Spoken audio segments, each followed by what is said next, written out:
My fellow Americans, you deserve the truth, and I know you can handle it. My name is Jonna Mendez, and I was chief of disguise at the CIA. One of the things that was going on when I was chief of disguise was an enormous research program into the new advanced disguise system. It was basically the masks that everybody always wondered if we used masks, and this was the beginning. This is a series of photographs of when I met George H.W. Bush in the Oval Office and revealed to him that I was briefing him wearing a mask.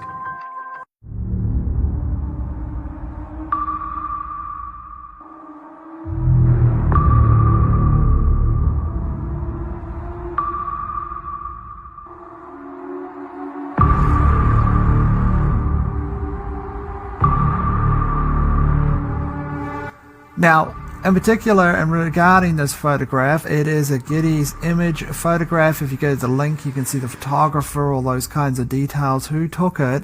So what is the anomaly with this particular photograph?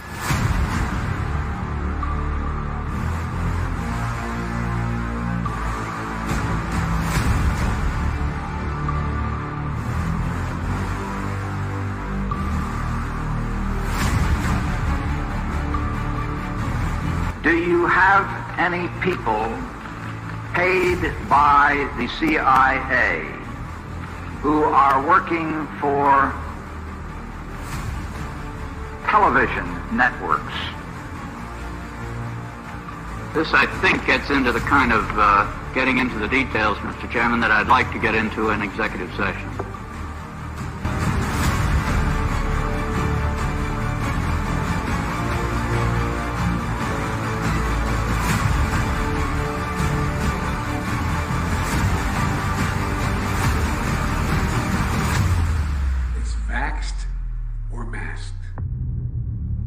It was a big challenge to come up with something that finally actually animated and worked to really fool a person, but we did.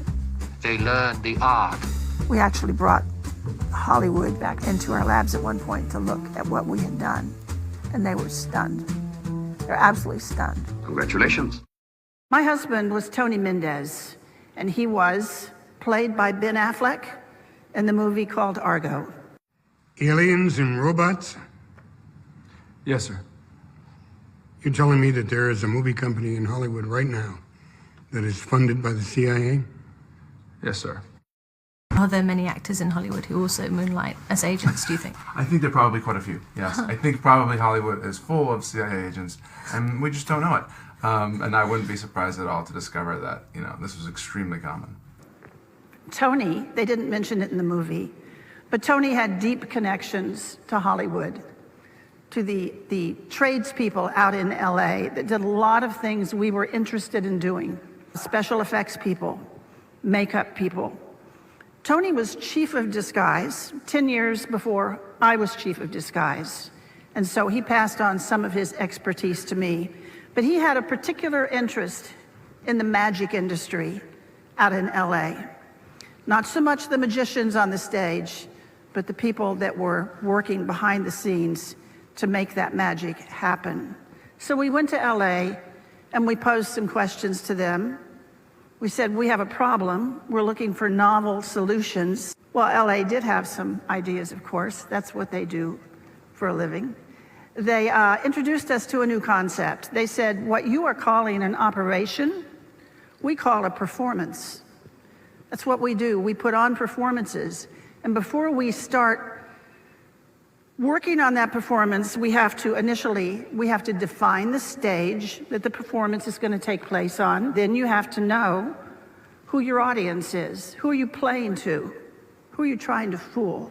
Once you assemble those two pieces, you can pretty much choose the time and choose the place and simply overwhelm them with your performance.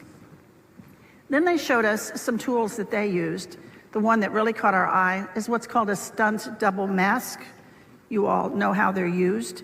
When the movie star is so famous or so good looking that they can't risk damaging him. We liked the idea of stunt double masks. They're quick on, they're quick off. They dramatically change your appearance.